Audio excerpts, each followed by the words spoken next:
I am genuinely so sorry that I have to do this to you. Because if you haven't seen, there is this utterly cursed AI video of Trump kissing Elon Musk's feet. When I say kissing, I mean Trump just going to town on those little piggies, which are also two left feet. With that being just one of numerous indicators that this is AI, but it has the text, "Long live the real king." And while AI slop like this gets made all the time, the reason this is in the news is you might notice that this video is being played on a monitor in what looks to be an office hallway. And now, according to multiple reports, those are the halls of the Washington, D.C. headquarters for the Department of Housing and Urban Development, with a reporter from the Washington Post saying that she was sent the clip from multiple people inside the building and learning that it was played on screens throughout the headquarters. But then also an independent journalist posting on Blue Sky that sources told her that the clip played on loop for 5 minutes and, quote, building staff couldn't figure out how to turn it off and so sent people to every floor to unplug TVs. Right, and with all this, you had a number of people noting that the "Long live the real king" text seemed to be a reference to a Truth Social post that Trump made about himself last week. Or with also the official White House account posting a fake magazine cover of Trump in a crown with the phrase, "Long live the king." You know, with all this, when asked to respond to this apparent hack, you had a spokesperson for HUD telling the Daily Beast, "Another waste of taxpayer dollars and resources. Appropriate action will be taken for all involved." But as far as, who got that video to play on those screens, right now it's unclear and really any guesses or speculation. But you also had outlets like New York Magazine noting that Housing and Urban Development HQ probably has quite a few angry people in it. And Rolling Stone even calling the action an apparent digital protest. Right, and that because over the weekend it was reported that the Trump administration and Musk's Department of Government Efficiency are looking to reduce HUD's employees by about half. With the Associated Press then getting into specifics, reporting that this could impact those who support disaster recovery, rental subsidies, discrimination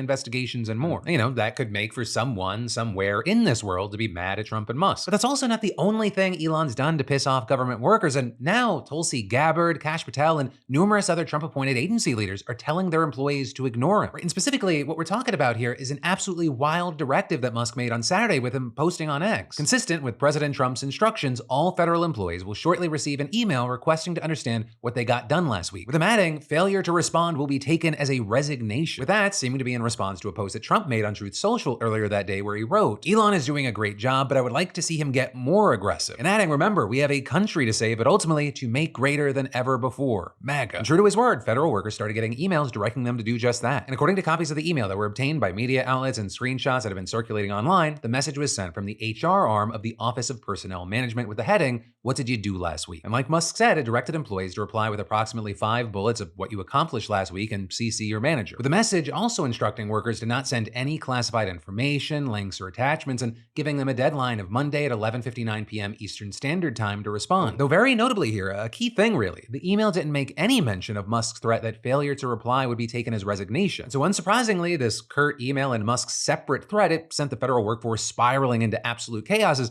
agency employees and leaders alike struggled to determine the legal and logistical implications for the 2.3 million workers. I mean, first of all, it's unclear if this is actually mandatory because the official email said nothing about Musk's threat, a threat that, by the way, also appears to explicitly contradict an assessment from the OPM earlier this month stating that any responses to government-wide emails must be explicitly voluntary, with legal experts also arguing that it would be illegal for the government to take a lack of response as a resignation because under federal law, government employees' resignations must be voluntary. Also, despite Elon's repeated insistence on X that this will be an easy project that should only take a few minutes, that just simply isn't the case for many workers. For one, some federal employees aren't allowed to reveal information about their work to third parties without getting specific approvals first. And then there are plenty of people who just can't check their emails and aren't able to respond in the roughly 48-hour time frame. With you having, for example, Defense Department employees who are on duty, tours, and remote locations. And that's also now in addition to the many workers who have been put on administrative leave and can't log into government devices or emails. And then beyond all that, the email also says not to include any confidential information. But for many people who work in roles that deal with intelligence, defense, national security, and other similar issues, most, if not all of their work is confidential or top secret. And even just revealing the non-confidential elements, it could still be a problem with one active duty military officer, for example, telling the Washington Post, even if people didn't send classified information, the aggregation of all this information in one place would become classified information, which is a national security violation. With them adding, the military cannot function without the DoD federal workforce. This is a national security issue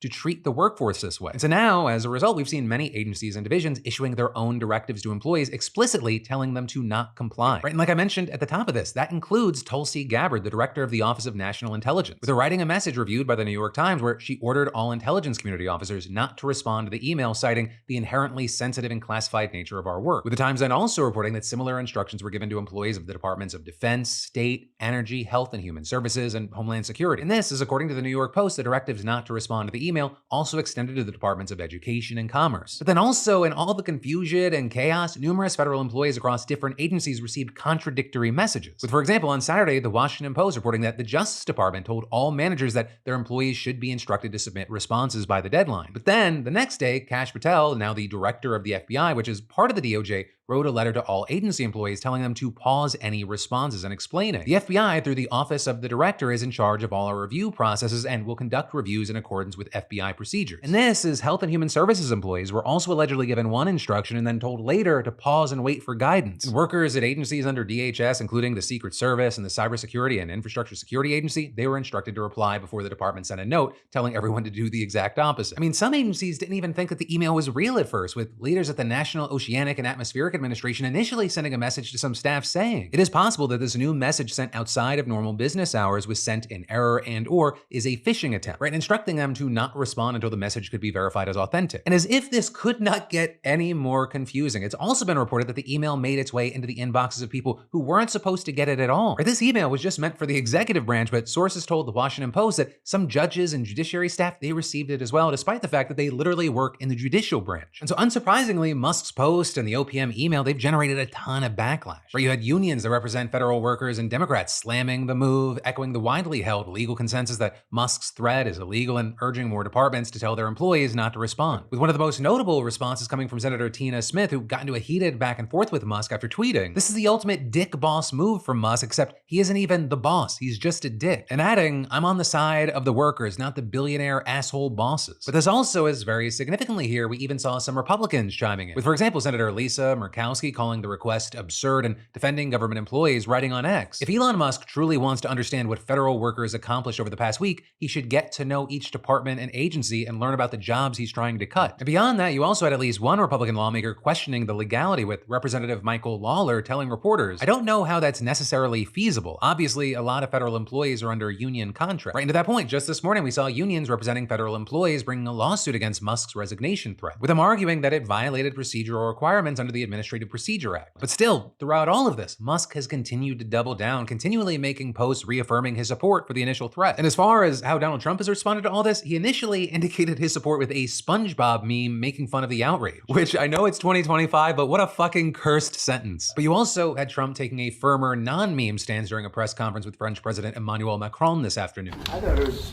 great, because we have people that don't show up to work and nobody even knows if they work for the government. So by asking the question, "Tell us what you did this week," what he's doing is saying, "Are you actually working?"